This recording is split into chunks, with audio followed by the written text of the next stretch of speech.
ndani yako kuna nguvu itendao kazi ambayo iko juu ya nguvu nyingine zozote zile. Uhai na uzima na maisha yaliyoko ndani yako ni makubwa sana, zaidi ya mara 10,000 ya maisha na uwezo wako na saizi yako iliyoko huku nje.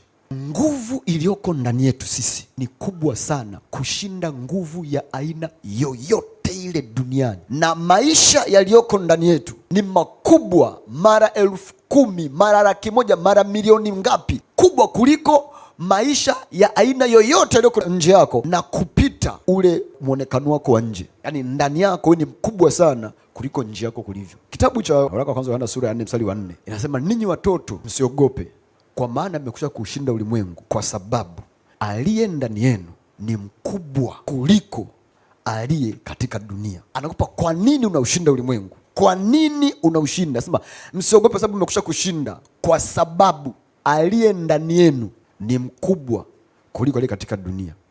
Mungu aliamua kujipunguza kwa namna fulani ili atoshe ndani yetu, lakini ile kwamba ametosha ndani yetu haimaanishi kwamba amekuwa mdogo. Ukuu wake na ukubwa wake unabaki vile vile kama alivyo Mungu. Na anasema mbingu ni mahali pa kiti changu, dunia ni mahali pa kuweka miguu yangu. Lakini huyo Mungu ambaye dunia nzima ni mahali pa miguu yake na mbingu yote ni mahali pa kiti chake, ameamua kutosha ndani yetu. Kwa hiyo Mungu mkubwa na ukubwa wake ule ule anakaa ndani yetu. Kwa hiyo Mungu ni Mungu mkubwa sana, na anapokuja kwako na unapompa maisha yako akafanyika Bwana Mwokozi wa maisha yako, mnakuwa ni kitu kimoja, mnakuwa mmeungana pamoja. Kwa hiyo anakuchukua wewe, anakuweka kwenye saizi ya kwake. Kwa vile ambavyo anakuwa yupo alivyo, ndivyo naye ambavyo unakuwa upo. Ndio maana Yohana hiyo inasema kama yeye alivyo ndivyo na sisi tulivyo katika ulimwengu huu. Kwa hiyo hatuko kama alivyo kule mbinguni. Tukiwa mbinguni tunakuwa kama alivyo tukiwa hapa duniani. Nasema kama yeye alivyo ndivyo na sisi tulivyo katika ulimwengu huu.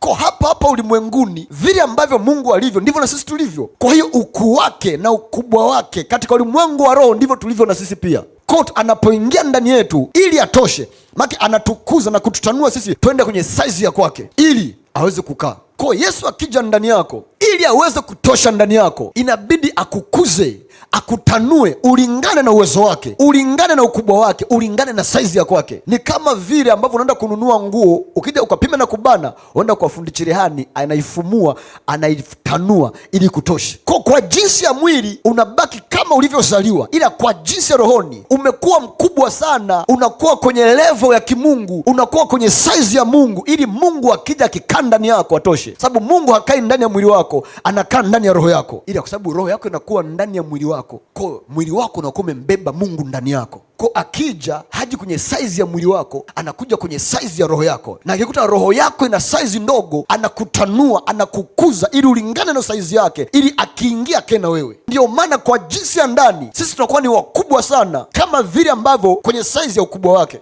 Kwa unapojitazama, usitazame kwa jinsi ya nje, jitazame kutokea ndani, then utafsiri maisha yako ya ndani yaje kutafsiri maisha yako ya nje, kwamba ukubwa nilio nao sio huu nilio nao, usaizi nilio nayo sio hii nilio nayo, saizi nilio nayo ni saizi ya Mungu, ukubwa nilio nao ni ukubwa wa Mungu. Ndio nasema kama yeye alivyo ndivyo na sisi tulivyo katika ulimwengu huu. Ukubwa ulionao ndani ni mkubwa sana kuliko ulionao nje. Kwa hiyo nguvu zilizoko ndani yako ni kubwa sana kushinda nguvu yoyote iliyoko duniani. Sasa hakuna kitu kinacholingana nguvu na Mungu, sababu Biblia inasema mbingu ni mahali pa kiti chake, duniani ni mahali pa miguu yake. Hata shetani hawezi hicho kitu. Ndio maana Mungu yuko kila mahali, shetani hayuko kila mahali. Tofauti kubwa tatu za Mungu na shetani. Mungu yuko kila mahali, shetani hayuko kila mahali. Mungu anajua yote, shetani hajui yote. Mungu ana nguvu zote, shetani hana nguvu zote. Hivi vitu vitatu ndivyo vinavyomfanya Mungu awe Mungu na shetani awe shetani. Shetani hivi vitu vitatu ndivyo ampigwa chenga. Angekuwa ana uwezo kuwa hivi vitu vitatu angekuwa bila na Mungu. Ila hana uwezo wa kuwa mahali popote. Hana uwezo wa kujua kila kitu. Angekuwa na uwezo, angejua kwamba nikimsulubisha Yesu